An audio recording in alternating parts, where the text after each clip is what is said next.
Good morning or good afternoon, depending on what side of the country you're joining us from. Hope everyone's having an absolutely wonderful February and off to a great new year. Today, we're really excited, and this is something really near and dear to all of our hearts here at McQueen Financial Advisors and also our good friend Dan Holtzman, Holtzman Law.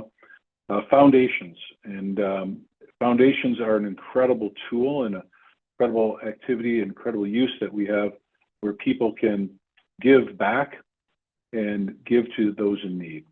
Really, really important and really exciting. So thank you for joining us. I am Charlie McQueen. I'm going to be your overall host of the bunch. Zach, you can roll forward. Thank you. And just going to spend a little bit of time with you today.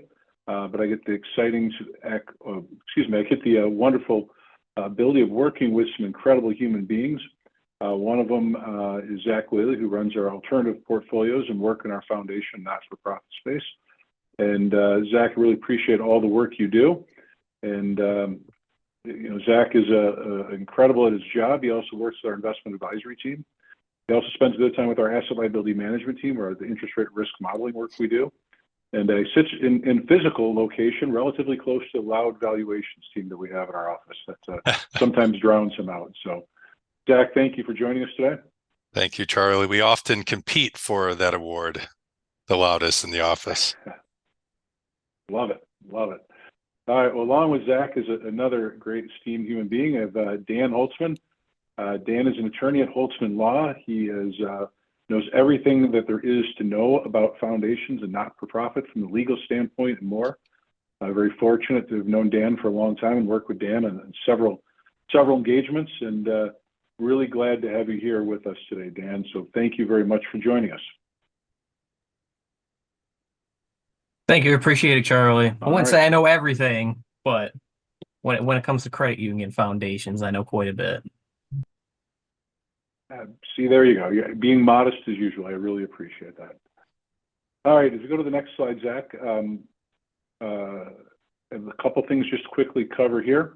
A little housekeeping. If you have a question, there is a Q&A button on the bottom of your screen. Please click on it and submit it.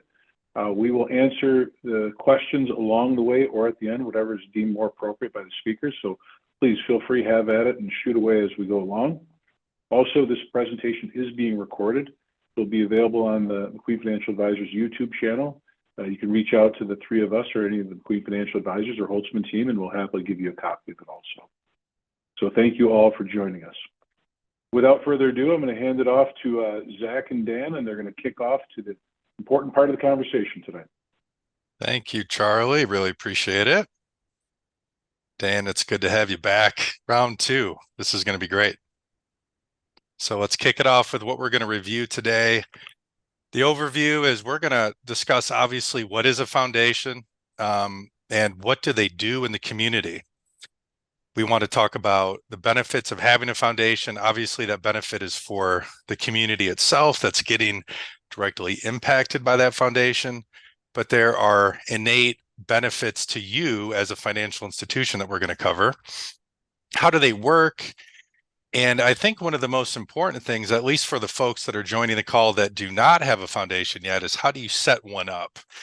And there's a couple aspects of that, and really happy to have Dan walk us through the legal side. That was the most intimidating thing for me, and it's not for him. So we have an expert. How to fund a foundation, we're going to get into that a little bit.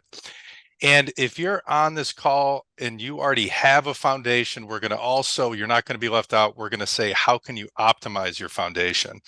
And if you don't have one, let's think about how we can optimize it in advance so that you can have the best one that you can possibly have. So we're going to start off with the why. This is one of Charlie's favorite things. You start with the why before you worry about the how. So we're going to start there. One of the things that we think about with a foundation is let's just kind of zoom out for a second and look at this big picture. Every single person on this call has a long list of responsibilities. I'm sure many of you are working on them right now, right? Maybe we're listening to this webinar. And that's awesome. You have to run your financial institution, and there's so many things to think about, whether that's budget, thinking about strategy with lending, deposits, whatever your field is, But underneath all of that, there's a goal that every financial institution has, which is how can I impact my community and how can I be as successful as I possibly can be?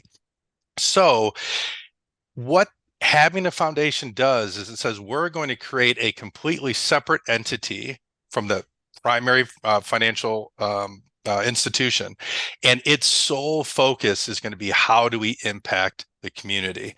And by doing this, you're able to be laser focused on that mission and be visible in a way that other people can come along and attach themselves to that mission, and you can pool the resources of your community, a lot of financial resources, and together you're going to be able to do a lot more than maybe the financial institution can do on its own. So a lot of leverage here that we can have once a foundation is established. Dan, any comments that we have here on why someone might want to start a foundation? So Zach, I think you hit all the major ones, but the one thing that I go back to and constantly think about when I'm talking about this conversation with some of our clients is when it comes to the why start a foundation, a lot of our clients, they already have the power to donate money to causes they see fit in their community.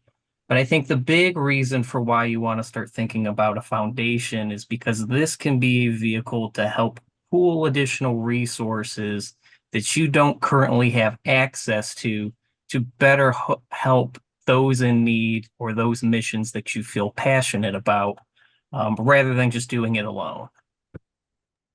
Yeah, that's awesome. You really can. Once it might not be day one when your whole community knows you have a foundation, but eventually they're going to pick up on it, and the amount of attraction you can have to that can be huge. Another bullet point I'll kind of spend some time on is the cleanup giving, and I'm going to use one of my favorite analogies here that I heard somewhere. If you gave a penny to every single person in the world, you would go absolutely broke, and no one would notice. So that's an extreme example, right? But in your institution, you have so many people that we can give $1 here to and $10 there to. If you have a foundation and we start off with clarifying what our specific mission is, what causes exactly do we want to focus on? Maybe where there's a lack in your particular area or the multiple areas that you serve. Let's get our focus there and clean up our giving. So we're not giving a penny to everyone. We're pulling those resources and directing them in a much more impactful way. So I love that as well. All right, let's continue on forward here. What do foundations actually do for the community? And this is certainly not an exhaustive list, but we can see maybe you have a YMCA that's doing good work near you, feeding people that don't have access to those basic necessities. There's so many different ways that you can target this.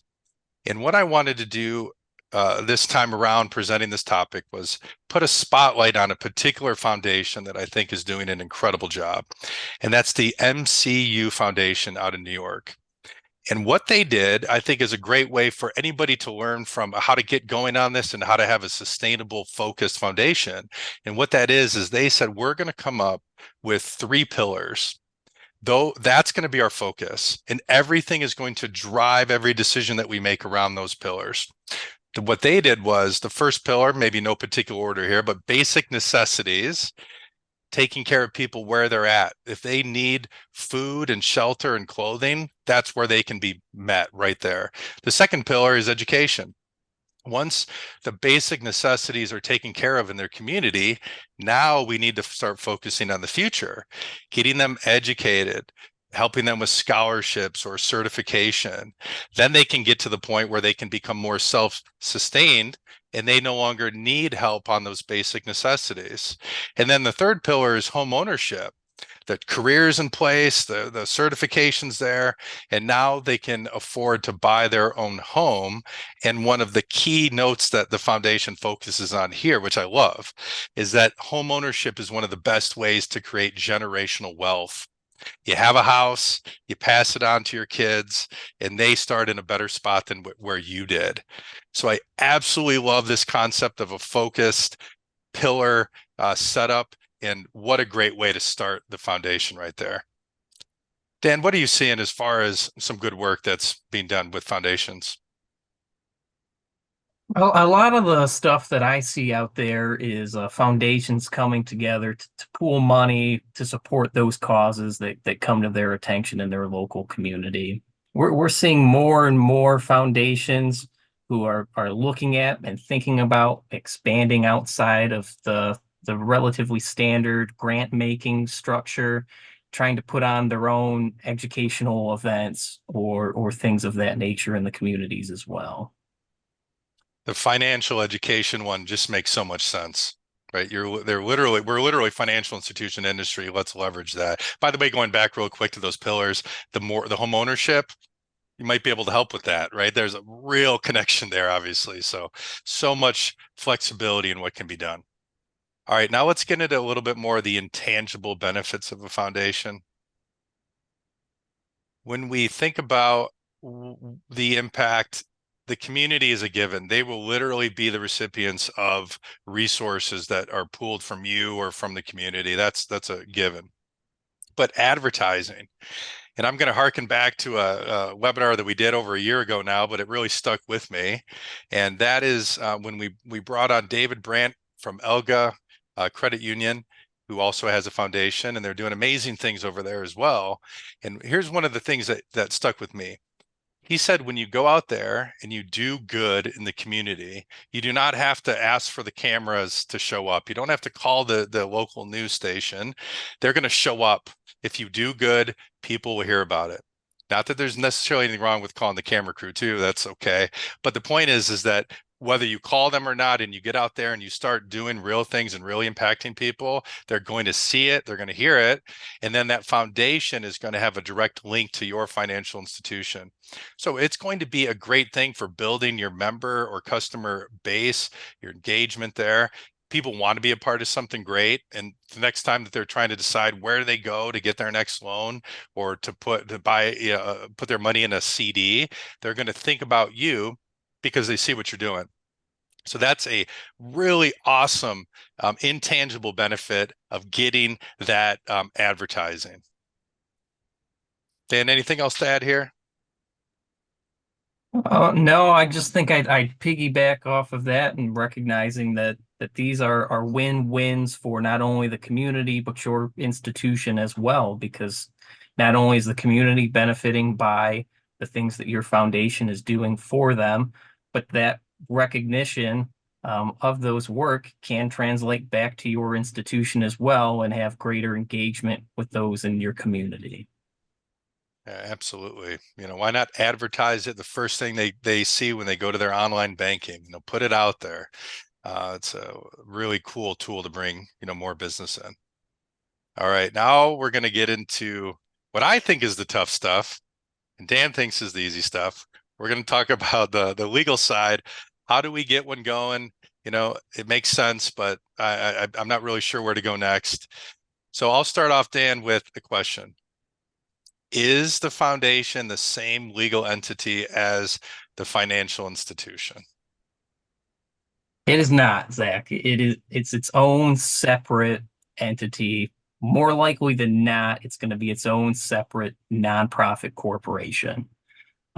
I'm an attorney in Michigan. I primarily only work with credit unions here in Michigan, so the foundation of my knowledge is based on Michigan, my credit union clients, the Michigan Nonprofit Corporations Act. So for those who are attending from out of state or as part of the banking community, a lot of these concepts will likely apply to you, but there may be some granular detailed differences.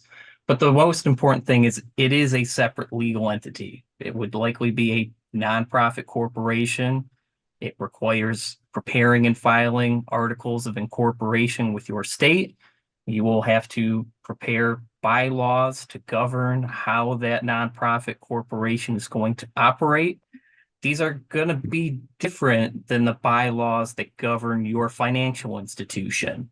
When you're talking about being a 501c3 tax exempt organization, there's different rules and there's different items that the IRS is looking for in these governance documents to verify the money you're receiving and the money that you're putting out is only being used for charitable purposes. So we can't just take our bylaws and kind of change the names on them and have that be good enough to have these things do what we intend to have them to do. In addition, you're going to be expected, because this is a separate legal entity, we want to make sure that everything about this is separate. It needs to have its own separate financial statements. It will likely have its own separate line items, because the money that comes in and money that goes out is different than the money that comes in and out of a financial institution. So we want to make sure that we have separate financial statements for that foundation. It should have separate records, such as board minutes. If you're going to be hiring employees directly, they should have their own separate employee files.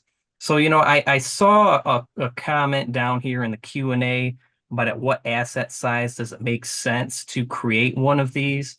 And, I think any asset size should be thinking about it, but there has to be an understanding that there's going to be an upfront cost with preparing the documents, getting the entity formed, but then there's going to be this ongoing separate compliance for ensuring the foundation is operating the way that it needs to be separately from your institution.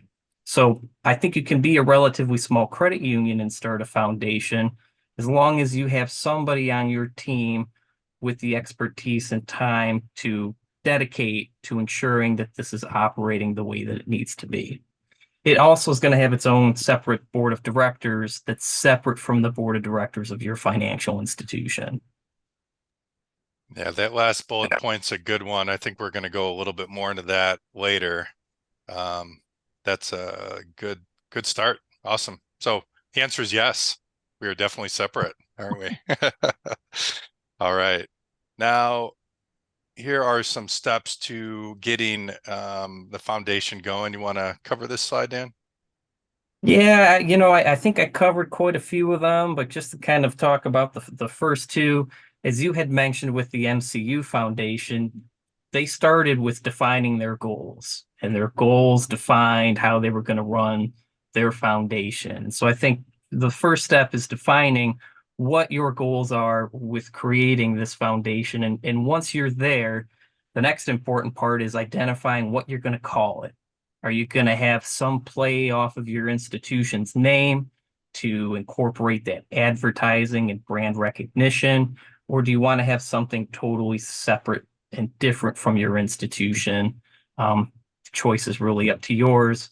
And as I kind of was alluding to with preparing some of these legal documents, we would always recommend you engage legal counsel to help you prepare these documents to ensure not only that it's structured in a way to get you that 501c3 tax exempt status, but is also structured in a way for how you plan on running the foundation long into the future. Yeah, Dan, I don't know if you've come across this, but I'm aware of a foundation more out on the west coast of the country where it's multiple institutions, a part of the same foundation. Have you come across this yet? I have not, but I think that sounds like a fantastic idea, because the purpose of these foundations is to combine resources. And so there's a way that you can structure these entities to have multiple members on them with voting rights. So everyone's got a say in what that foundation does while pooling all of their resources together for one cause. Yeah, I agree totally. And what made me think of that was the name, right? If you're going to have an entity that might be taking an umbrella approach where there's multiple institutions coming together and all rallying for the same cause, that would make sense probably to have a different name than one individual financial institution, because you're representing multiple.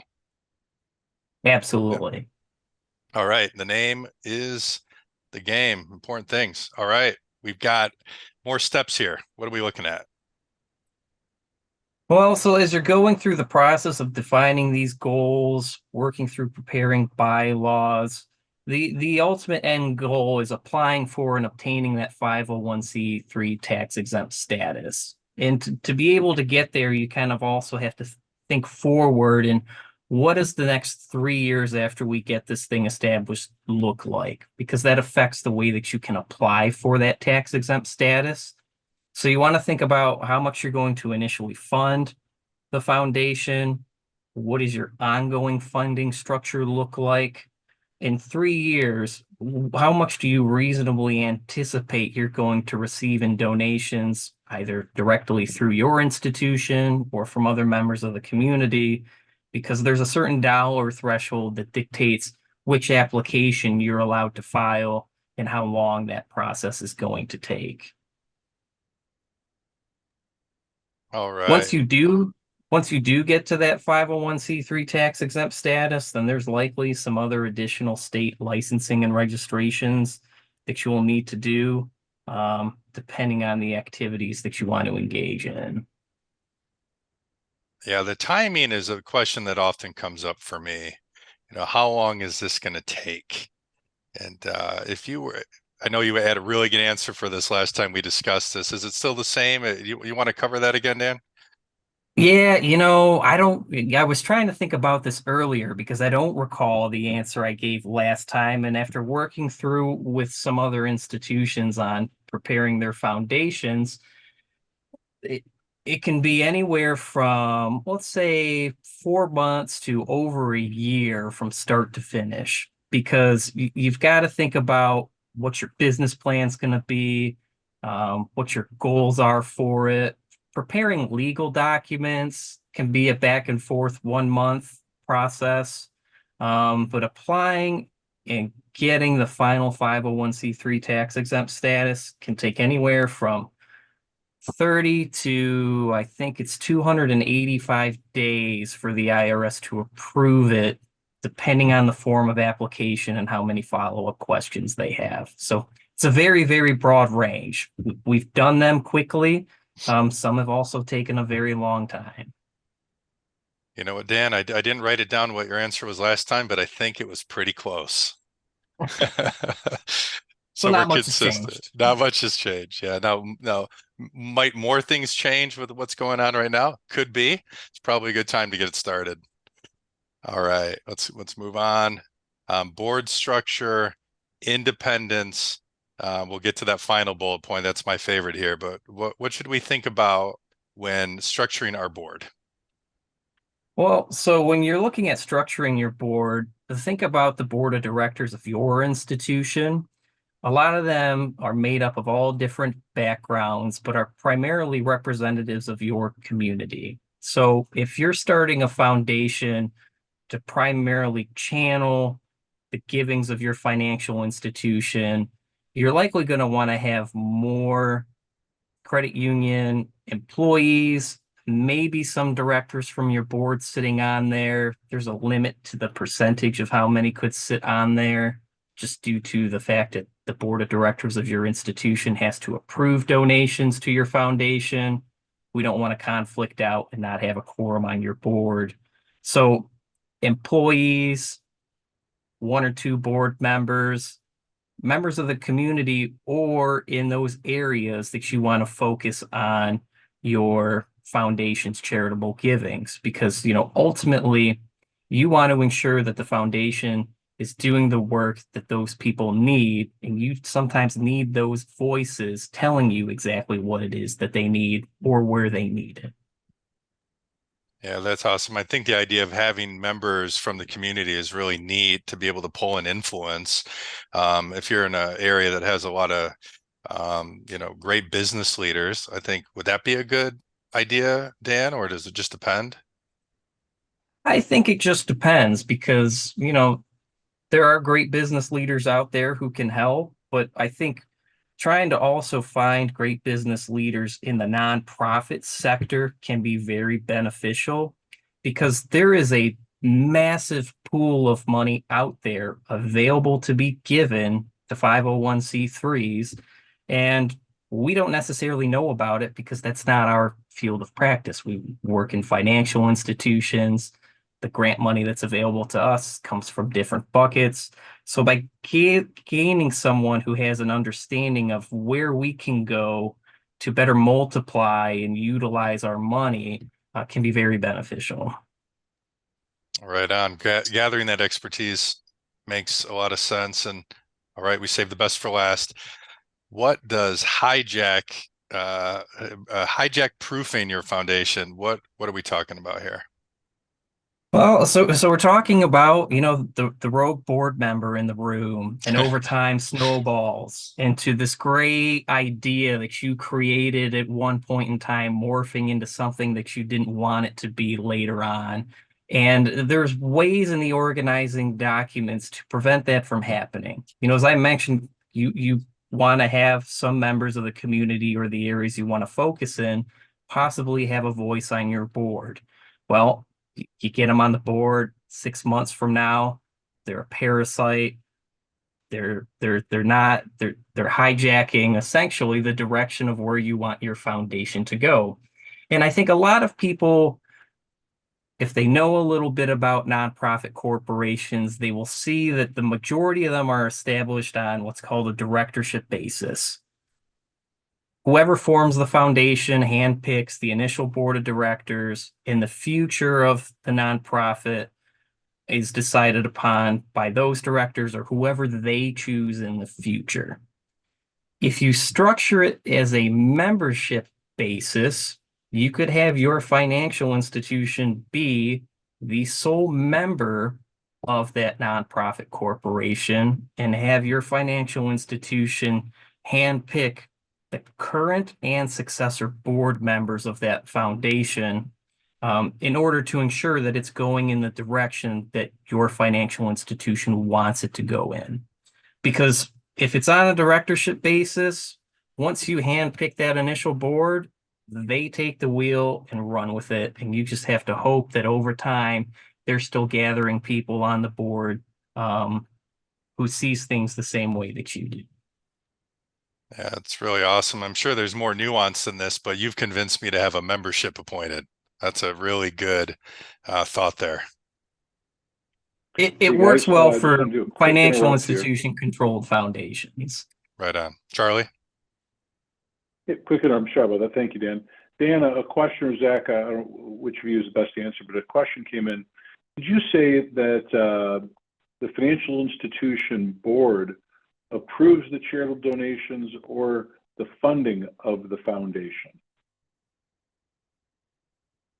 So my guess, the question is saying, does the financial institution, once it's funded the foundation, it doesn't choose the gifts. The board of the foundation chooses what to give to. I think that's the question is separation of the two entities. Okay, I see where you're going. So the board of directors of the financial institution would certainly determine the funding of it, i.e. giving money from their financial institution directly to the foundation. The board of directors of the foundation can also choose to take in money from other sources as well. When it comes to who approves donations going out, that's primarily going to be the foundation's board of directors based on a donation policy that both boards would have a say in crafting together. When it comes to defining goals, you want to have a donation policy that not only addresses where you will take money in from, but where you will approve money to go to allow the foundation board to then utilize that as their guidance for where the money should go. Perfect. Thank you very much, Dan. Great answer. Back to you guys. Thank you, Charlie. I love it. That's what makes this a interactive webinar and not just a video we post. So keep the questions coming, guys. That's great. And thank you, Dan. It's a really good answer. All right, let's keep it moving too. In my excitement, I already asked you this question. Anything to add on the time setup? Because again, that's what I hear the most. How long is this going to take? I've got so much on my plate. And maybe Dan, I'll ask it in a different way. You answer the 12 months? Did you say 4 to 12 months? Yep. Okay, so if that's going to take that long, should they maybe not officially get the process started and just start talking about it, bringing this idea to a board meeting, or maybe executives talk? Is that part of your 4 to 12 month window when you think about that, or is that more at the beginning? And should they start that, as soon as possible? Yeah, I think that's more at the beginning. That's not necessarily part of my timeline there. I think the more you can do on the front end of answering all of these questions can greatly reduce the overall timing when it comes to preparing the legal documents and filing for the tax exempt status. Because if those things are going on parallel paths, that will greatly increase the length of time, rather than if the answers to those questions are all prepared in advance, we can get through the process a lot quicker. Okay, great. That makes a lot of sense. Thank you. All right. This question here affects both of us. There's different types of policies that we want to have in place when we're thinking about a foundation. You want to cover that first one? What is a conflict of interest policy? A conflict of interest policy is very similar to the conflicts of interest policies that lots of financial institution boards already have implemented. And that's a way for the board members of the foundation to disclose whether or not, they have an interest in a transaction that the foundation is going to engage in, and address how that should play out. As part of applying for the 501c3 tax exempt status, the IRS does require that a conflict of interest policy be adopted. They do have a sample conflict of interest policy that they have published that I generally provide to everybody, because I think it does a very good job of covering all of the issues that could arise from the nonprofit level. Okay, great. So whether it's a template or a slight modification, they don't have to come up with this themselves. Correct. You do not have to reinvent the wheel for this one. Okay, love to hear that with policy work. Donation policy. You want to mention anything on this one here? Well, so as the bullet point says, it should address the how to accept and use funds. Some people will donate funds with a restriction on how those funds be utilized. And you have a choice as a nonprofit as to whether or not you want to accept that donation based on those restrictions, or if you simply only want to accept unrestricted funds. I think that's one of the important pieces that a donation policy should address, is whether or not you will receive those restricted donations. Interesting. Okay. Sounds like there needs to be a conversation around that one. All right. Let's get on to the last policy that we want to be thinking about, is the investment policy. This one's kind of fun because as a financial institution, you have an investment policy already. And I've been asked sometimes, can I just take that and slap the word foundation on it and call it a day? Maybe a good starting point, but probably not. The strategy and the types of investments and the terms at which we buy them and the purpose of these different portfolios are totally different. Therefore, we should have completely different policies. And just as Dan mentioned, you don't have to reinvent the wheel here. There are templates that we can help you with on this side, and then customize that further. It doesn't have to be total boilerplate, but it's a great place to start. And we'll get into a little bit more of the investing side of this later on in the presentation. Okay, so the process of funding, we've talked about why you want to have it and how to get it set up. Once we're set up, we need to have money go into the foundation so that it can actually do what it needs to do. So let's talk about that. The initial funding, it makes a lot of sense to me that this would come from the financial institution, the FI. You're the ones that are thinking about this. You start the foundation. That initial influx of cash is a great way to get this foundation off the ground, but it doesn't have to be the only source of funding. How about grants, Dan? Any comments on that? There are certainly a large pool of grants out there that a 501c3 can apply for, to utilize for the funding of foundations.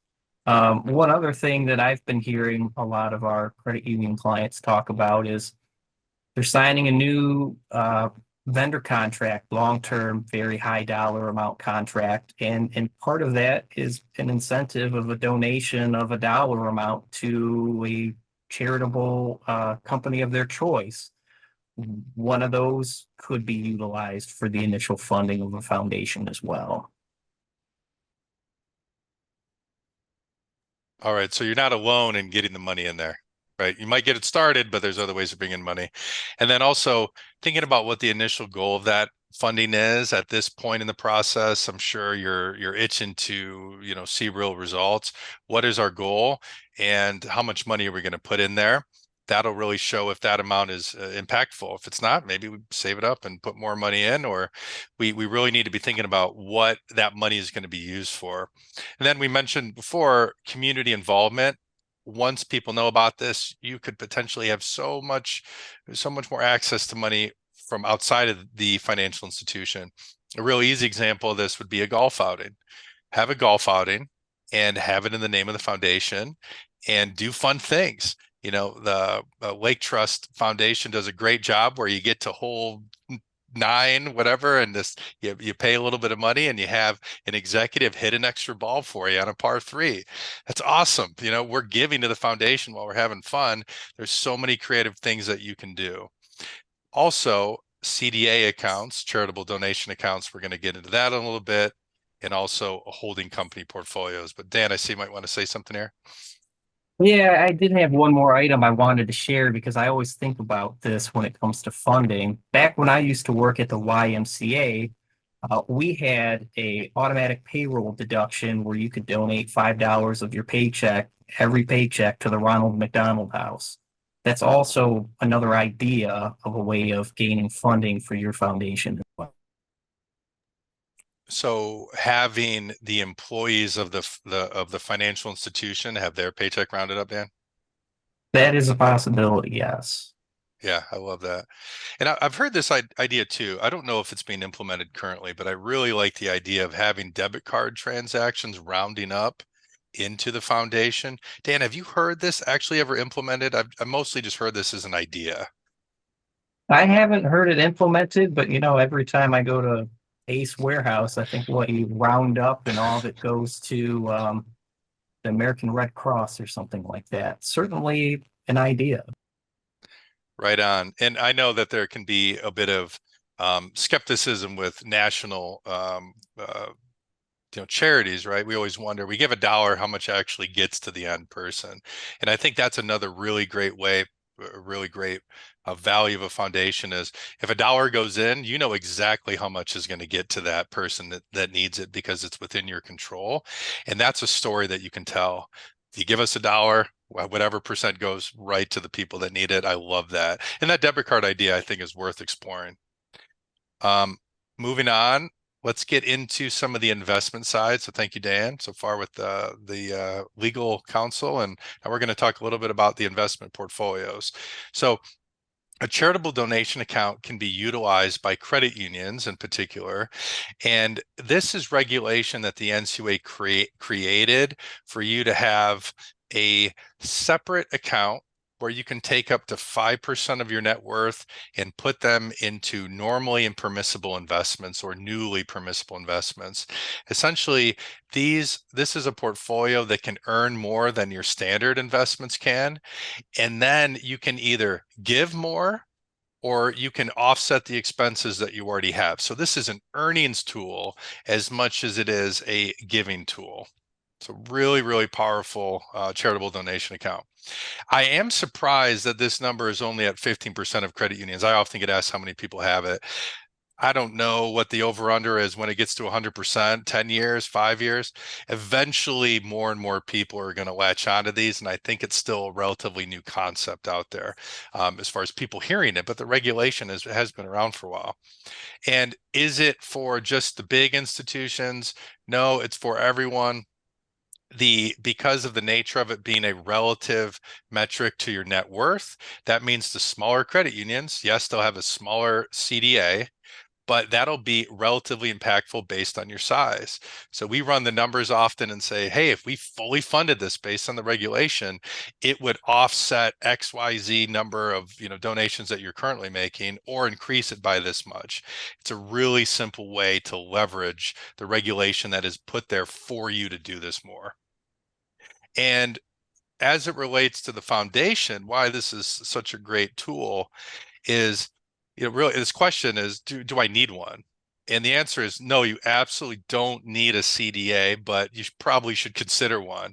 And the reason is because they work so well together. The regulation, another piece of it, it's very simple, basically 5% of net worth. But the other main thing is you have a 5-year period where you are required to give away at least 51% of your earnings to a 501c3 or a 501c19, which is armed forces and veterans organizations. But all right, how do those connect? Let's say you're on the webinar now. I want to do a foundation. It's going to take us a little while, maybe a year, maybe a month, who knows? It's going to take you a little bit of time. You don't have to wait to start a CDA. Get the CDA started now. Increase your earnings today. If you aren't able to open up your foundation for a year from now, that's okay. 2 years from now, that's fine. You're going to look back and track what was 51% of my earnings. The moment that foundation's open, fund that foundation, give to it, because it is a 501c3, so it satisfies the regulation. These work perfectly together. One more comment on it. Typically what I hear is if you have a foundation, you probably have a CDA. And if you have a CDA, you probably want a foundation. So these conversations are very intimately connected there. All right, holding company portfolio. Now this is for our community bank friends out there. The CDA is for credit unions, but there is a lot of flexibility you can have with a bank holding company where you can invest in different types of assets than you can at the bank level and look for higher earnings or a longer term strategy. Build that up and fund your own foundation. A really excellent tool there as well. So let's get now and look at how foundation portfolio strategy can really optimize your foundation. And this is where I want the folks on the call that already have a foundation. This is the part for you, really, but it's also the people that are getting ready. How do I make it the best once it's open? So often what I hear is the money goes, once a foundation's created, money goes into the foundation, and then it basically is treated like a checking account. Money in, it sits in cash. When that needs to go out to giving to the community, then that money is sent out. It's just revolving like a checking account. And that's great. That's the right side of this chart here, is that annual giving. But what I've seen some foundations do, and I think every foundation should consider this, is splitting this up from a strategy level, investment strategy level, into that checking account, that annual giving account, but then also into a longer term endowment where money comes in and now it doesn't all just go out to that immediate source. It is saved for the long term. So whether that's $1 comes in and 50 cents goes to either side, or only 1 penny can go to the endowment for every $1, getting something in there slowly over time, the magic of compound interest, right? You're going to have that snowball grow and grow and grow. The ultimate goal could be that 10 years from now, or however long it takes, the actual income coming off of that endowment is greater than or equal to what the financial institution is giving to that foundation on an annual basis. Now you're literally doubling the impact of money going in, let alone what the community is giving. Really, really powerful. Does the financial institution at that time, maybe they're able to scale back a little bit, less of an expense, or keep it going and have an even bigger foundation? Really, really think this is a cool tool. I'll be brief on these next slides here because it's just a high level example. But when you're thinking about an endowment, the portfolio strategy can be a lot different than what needs to be in that shorter term spending account. We can go long term, look for growth opportunities, maybe in the stock market, ETFs, mutual funds, those types of things.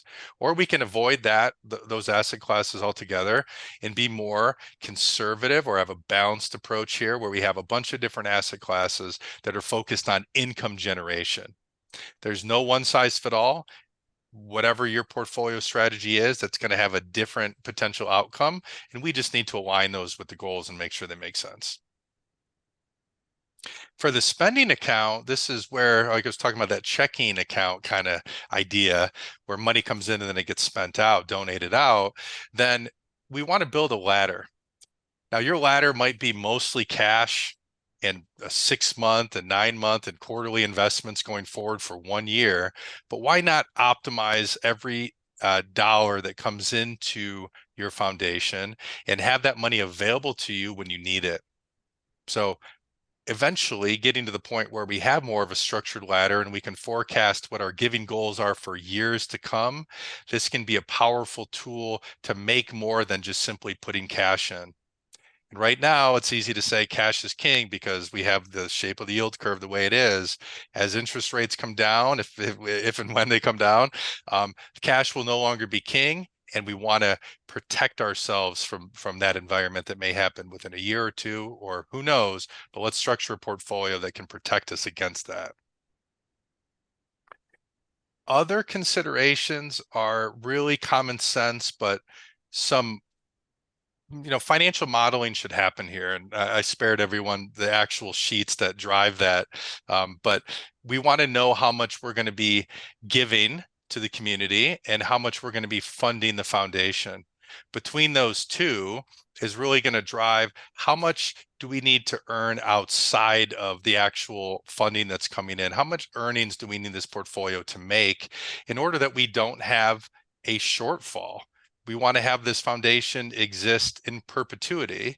So let's make a really clear giving schedule. Even if it's going to change, let's get some idea of what that looks like on a monthly or quarterly basis. Let's compare it to how we plan on funding it. And then what type of portfolio mix will help us where that we're going to grow instead of shrink and continue to give for years to come. All right, and the question here is who can manage the investments in the foundation? Well, obviously, we'd love to help you with that. We work with several foundations, and we have a great time doing it. It's always good to hear what the impact is, and we can definitely help you there. Happy to have a conversation with anybody after this webinar, of course. Also, if you have the means and the wherewithal, the expertise internally, you can certainly do that internally. And there are other options out there as well. Whatever route you go, get help if you need it, or hire the right people so that you can do it yourself. But there is, as we've really, I think, covered, there's a lot to think about. We need dedicated experts working on this in order to make it the best it possibly can be. All right, we're close to wrapping up here. But we're going to talk a little bit about foundation direct gifts. So time to tag you back in, Dan. Tell us about what we're looking at here. Thanks, Zach. So, for a lot of these foundations, you need to think about where you're going to give your money to. And the whole premise of a 501c3 is that you are using your money for a charitable purpose. This is why you are getting the tax exempt status. So if you give to another 501c3, it's very simple, easy. That entity is by definition doing work for a charitable purpose. Don't have to think much about that. You can certainly give to individuals, but that becomes a little more nuanced because you will likely need to develop a policy and procedure as to how you go about identifying individuals who qualify to receive direct grants from your foundation, how you will go about verifying that those individuals actually use the money that you give them for that charitable reason, and unfortunately, what you would do in the event you found out they did not use that money for that charitable purpose. Whether you're classified as a public charity or a private foundation, when it comes to giving grants to individuals, if you're a private foundation, the IRS requires that you provide them with a copy of your procedures in advance of giving any donations out to individuals, whereas public charities do not have to supply that policy and procedure to the IRS. Just to briefly touch on the differences between these two, because I get asked this quite often, the difference between a public charity and a private foundation is primarily the funding structure of the 501c3. So it's a different classification within the 501c3 tax exempt status. Private foundations, they primarily receive all of their funding from one or just a couple of sources. Those are the ones where a financial institution's the sole funder of the foundation. There's a few more rules that are put into place for the IRS to oversee private foundations. just to make sure that the money that's going out of them is for those charitable purposes and not going back to stakeholders to avoid any taxes on those donations. Public charities, as long as you're receiving at least a third of your funding from the general public and small donations, they have a little less oversight involved than private foundations do when there's a slight bump in the individual donation tax deduction cap between the two. Neither of which I think are super relevant because they're very, very high for any one person to utilize. Yeah, Dan, I get this gets asked sometimes to me, and then I always say I'm going to connect you with my friend Dan Holtzman. But it sounds to me, if I'm hearing you correctly, that there may be some advantages to the public charity, but if done correctly, the private can do some of those things as well, but maybe you're going to have a little more oversight. Is that a reasonable summation of what you just said? I believe so. I mean, as long as you are doing the charitable things you say you're going to do, there's nothing wrong with the private foundation status. I think the primary downside is I think it's a 1.25% excise tax that you have to pay in your gross income to cover the IRS's oversight. And you have to provide them with those grant making procedures in advance before giving money to individuals. But those are really the only two downsides with a private foundation. Okay, awesome. Well, thank you for that. And we are close to landing the plane, as we say here. So a quick recap. Why do we want to do a foundation to begin with? And I think this is best answered by everyone on this call. What is motivating you? What are some areas in your community that you think you could have the most impact on? And how might this benefit your institution? There's a lot of great questions, and starting with that why is really good motivator to get everything set up. How do you set it up? I think number one is get connected to people that can help you. And Charlie, I think you might want to say something here. Oh, no, I just want to let you know, I got a number of questions coming in, so I'm hoping you leave me some time here for some questions. Oh, great. Well, we'll skip the recap. I think everyone was here and we know what we talked about. So let's get right to it. What are the questions, Charlie? Not a problem. Is there an asset size at which it makes more sense to have a foundation versus direct giving? That is an interesting question. I don't know if I have a great answer for that, Dan. Do you have a good answer for that one? Yeah, I think I talked about this earlier, and I don't think asset size is the relative comparison to when to decide to start a foundation versus direct giving. It's really whenever you're ready to take on the additional responsibility of managing a separate entity that's focused on that direct giving, or if you're provided with an opportunity to receive additional funds that are only earmarked for a 501c3 that you want to capture and utilize for your charitable purposes. Got it. That makes sense. Well, along the lines of that, there's another question that came in was, what is the dollar threshold for getting a 50C13 status? Is there a dollar threshold for getting that? There's not a dollar threshold for getting that. The only dollar threshold that's associated with applying for a 501c3 status is which form you utilize. If you project that within the next 3 years, or if you're already operating this thing for the past 3 years, if you believe you're going to receive in excess of $50,000 in gross receipts in any given calendar year, then the IRS says you have to apply using the long form versus using the short form. But I mean, you could receive $1,000 in a year. You could still go through the process of applying to be a 501c3, so you can be ready and able to receive, any grants that could be out there that you're looking at. Thank you. Another related question is, when you're looking at credit unions with foundations, if you say you have a credit union with around $2 billion in assets, what do you see as the typical dollar amount that they're giving? Is there any back of the envelope things? Should it be a million per billion? Where are we running here? What's a kind of a reasonable number? Well, I'll take a stab at that, Something. Charlie. I'll take it from the investment side. That's a great question. Get the gears thinking. Um, if you're a $2 billion institution, let's back into what size of a charitable donation account you can open, right?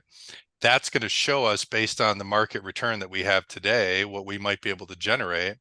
And we can look at that, what that would increase your giving over what you could do in other investments. And now we have some, I won't call it free earnings, but it's an increased earnings. And I think that could be potentially a good starting point. That's more of an investment answer to that, Charlie. I don't know if Dan, you have any opinions on what you're seeing? No, I frankly don't. You know, my expertise comes in at the front initial inception of these foundations and some additional ongoing compliance as it comes up, but I don't have a great answer for that one. Yeah, I think it's one of the things to think about from my standpoint is if you're making a 1% ROA, it's, $20 million plus earnings a year there. At that point, there's a reasonable number to give away. I think that's a lot of looking in at your board and what everyone feels there is appropriate. With that, just one last thing I want to go back to, really important, the board of directors of the financial institution make the decision to donate to the foundation, and that's where it stops. They've made the decision to donate to the foundation. Now, the foundation does have a separate board of directors, and that foundation gets to choose what they give the money to.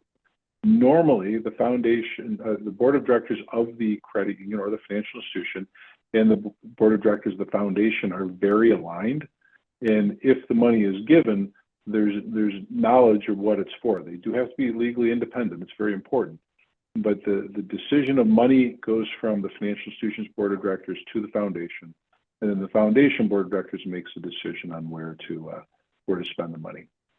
With that, we've come to the end of our time. And one last question is, will we be sharing our slide deck? Absolutely. Please reach out to your MFA advisor or the Holtzman team, and we will provide that information for you. With that, Zach, I'll let you wrap things up. Well, I really want to thank you all. Dan, Zach, any parting comments before I close things out here? Yeah, I would just reiterate, you're not alone. There's a lot to think about, but the best way to eat elephant, right? One bite at a time. Let's make a list and let's get the conversation started. You have people here to help you. Dan, any further thoughts? No, it's a topic that I feel very passionate about, and I'm more than happy to talk to anyone who has an interest about setting these things up and what they can do for their community. Wonderful. I know Zach shares the same passion, as do I. We think the world of what we're doing here and trying to better the world. So thank you, Dan. I appreciate the insight. Thank you, Zach. Yes, it's great everyone here. And go to the last slide here. Coming up, our next webinar is going to be, it's a short few days away in March. I keep thinking that's a month away. Spring is on the way with the snowstorm impending doom later tonight in Michigan here today. But anyhow, Navigating ALM Strategies for Financial Stability, 2 to 3 p.m. Looking forward to that. Hope everyone can join it. Please head off to our website to register for that. With that, thank you all very much for spending your valuable time with us. We appreciate it, respect it, and everyone have a wonderful remainder of February. Thank you very much. Thank you all. Thank you.